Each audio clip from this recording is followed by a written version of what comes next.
દોસ્તો, મારી ગુજ્જુની મોજ ચેનલમાં આપનું સ્વાગત છે। આજના વિડીયોમાં આપણે વાત કરવા જઈ રહ્યા છીએ કે રણજીતભાઈ આજે રસોડામાં હેલ્પ કરી રહ્યા છે, એ તો એકદમ નવાઈની વાત કહેવાય। અને દોસ્તો, આજે ઠાકોર ફેમિલીમાં આજે એકદમ જોરદાર કેવી ઘટના બની ગઈ તમને ખબર છે? તો હું તમને જણાવી દઉં કે આજે તો જેન્સીની આંખમાં આ શું પડી ગયું। દોસ્તો, અચાનક તેને તાત્કાલિક હોસ્પિટલ લઈ ગયા। સંજયભાઈ ઘણું બધું મથ્યા, છતાં એની આંખમાં આવું તો શું પડી ગયું? બધા જ લોકો ગભરાઈ ગયા અને તાત્કાલિક તેને હોસ્પિટલ લઈ જવામાં આવી। દોસ્તો, બધા પ્રશ્નોના જવાબ મળશે તમને મારા આ વિડીયોમાં। મારી ચેનલ ઉપર નવા હોય તો ચેનલને ફટોફટ લાઈક શેર એન્ડ સબસ્ક્રાઇબ કરી દો। Full video in Thakor family blog channel દોસ્તો, ફૂલ વિડીયોની લિંક ડિસ્ક્રિપ્શનમાં મૂકેલી જ છે, ત્યાં જઈને તમે આખો વિડીયો વોચ કરી શકો છો। આવી ટૂંકી ટચુકડી લાઈવ લેટેસ્ટ એન્ડ ટ્રેન્ડિંગ માહિતી મેળવવા માટે મારી ચેનલને ફટોફટ સબસ્ક્રાઇબ કરી દો।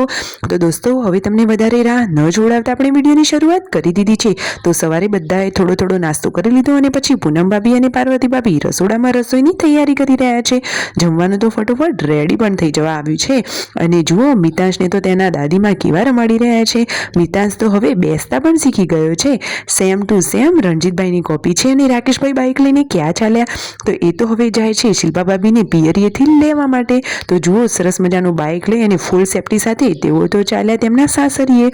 અને શિલ્પા ભાભી અને યશ્મીને લઈને ટૂંક જ સમયમાં તેઓ પાછા પડશે। તો હવે ફાઇનલી તેઓ નીકળી ગયા છે અને સાંજના ટાઈમે પૂનમ ભાભી વેયુની સરસ મજાની માથામાં માલિશ કરી રહ્યા છે। અને સંજયભાઈના મમ્મી સાંજના ટાઈમે ચા બનાવી રહ્યા છે અને કહે છે કે 4 વાગે ને માથું મારું દુખે।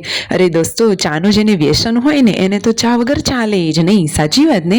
અને દોસ્તો, આ જેન્સીની આંખમાં શું થઈ ગયું તમને જણાવી દેવામાં આવે છે કે જેન્સી બહાર રમતી હતી અને અચાનક જ કદાચ તેની આંખમાં કાંકરો પડી ગયો। બધા એવું કહેતા હતા કે નાની કાંકરી તેની આંખમાં પડી ગઈ, પરંતુ સંજયભાઈએ ઘણી મહેનત કર્યા પછી જુઓ, રૂમાલ વડે તેને કાઢવાનો પ્રયત્ન કર્યો। અને દોસ્તો, તેની આ આંખમાંથી શું નીકળ્યું તમને ખબર છે? તો કાળા રંગનું નાનું જીવડું નીકળ્યું। બહાર સાંજના ટાઈમે જે જીવાત ઉડતી હોય એ અચાનક તેની આંખમાં પડી ગઈ હતી। તો તેને તો સખત દુખાતું હતું અને બળતરા થતી હતી, પરંતુ ફાઇનલી સંજયભાઈ પોતે જ ડૉક્ટર બનીને તેનો ઈલાજ કરી દીધો। વાવ, ખરેખર હવે જેન્સીને થોડું સારું લાગ્યું, પરંતુ છતાં જેન્સી આ ગાડીમાં બેસીને હોસ્પિટલ કેમ જઈ રહી છે? દોસ્તો, જેન્સીને તો તાવ અને શરદી જેવું પણ થયેલું હતું। તો એ તો મહેશભાઈની ગાડીમાં જઈ રહી છે હોસ્પિટલ, અને હોસ્પિટલ જઈ અને જાતે જ દવા લઈને ઘરે આવી ગઈ છે। જુઓ તો ખરા, કેટલી હોશિયાર દીકરી છે। પૂનમ ભાભીની same to same carbon copy છે। તો તે તો દવા લઈને આવી છે અને દવા પૂનમ ભાભી ચેક કરી રહ્યા છે। શરદી, તાવ, ઉધરસની દવા બોટલ બધું જ તેને લઈ લીધું છે। હવે ટાઈમસર દવા ગળવામાં આવશે તો એને જલ્દીથી સારું થઈ જશે। દોસ્તો, ઠાકોર ફેમિલીના વિડીયો તો બાકી ચક્કાસ જ હોય છે। બધા એકબીજાની સાથે હળી મળીને કેટલા હેલ્પથી રહે છે અને ઘરના કામકાજમાં પણ બધા એકબીજાને હેલ્પ કરે છે। અને હવે જુઓ, તેમના મમ્મીને તો લાગી રહી હતી ઠંડી, તો કડકડતી ઠંડીમાં તેમને તો